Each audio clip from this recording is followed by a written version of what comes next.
Let's go one step further and make our model even more realistic by adding in government spending and taxation.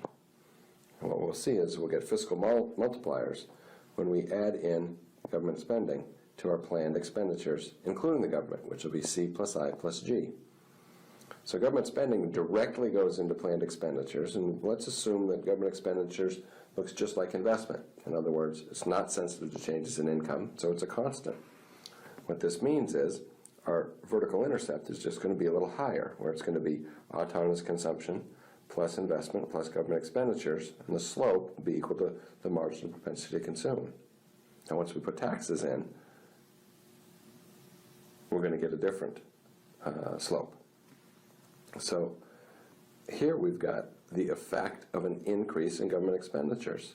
It's the same effect we had when we had an increase in investment, where the line is going to shift up and output is going to rise. Okay. Suppose we took taxes and threw them into the model, and we'll do that in a little more detailed fashion here in a second. But suppose taxes were just assumed to decrease consumption because there's less disposable income. And then an increase in taxes would decrease autonomous consumption, shift the line down, and output's going to fall. So we can see in general fashion what happens when we have fiscal policy or changes in government spending or taxes. Let's look with a little more detail. Here we've got taxes as income taxes. So our consumption function is equal to autonomous consumption plus the marginal propensity to consume times disposable income, where disposable income is income after taxes. So you have 1 minus the tax rate, T.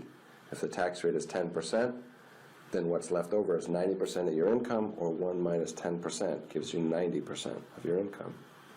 So you can think of, with income taxes, the marginal propensity to consume is adjusted.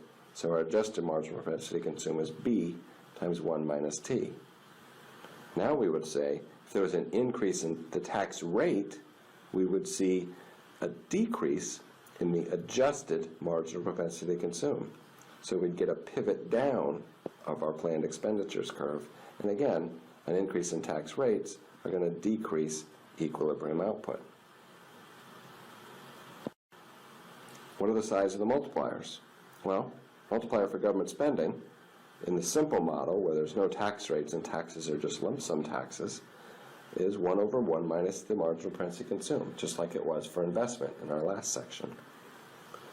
If we look at taxes as a lump sum rate, where we're getting this one, then disposable income is income minus some amount of taxes.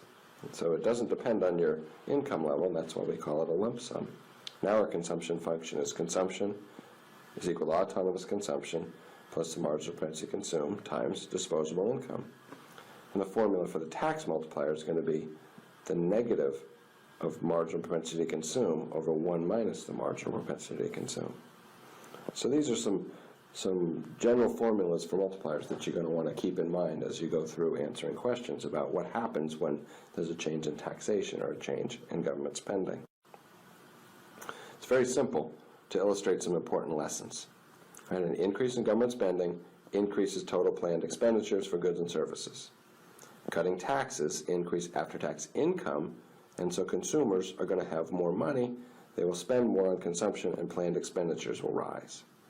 Policymakers need to take into account the multipliers in order to properly figure out the size of the fiscal policy change or stimulus that might be required to increase output, or the fiscal policy cut if you're trying to decrease output.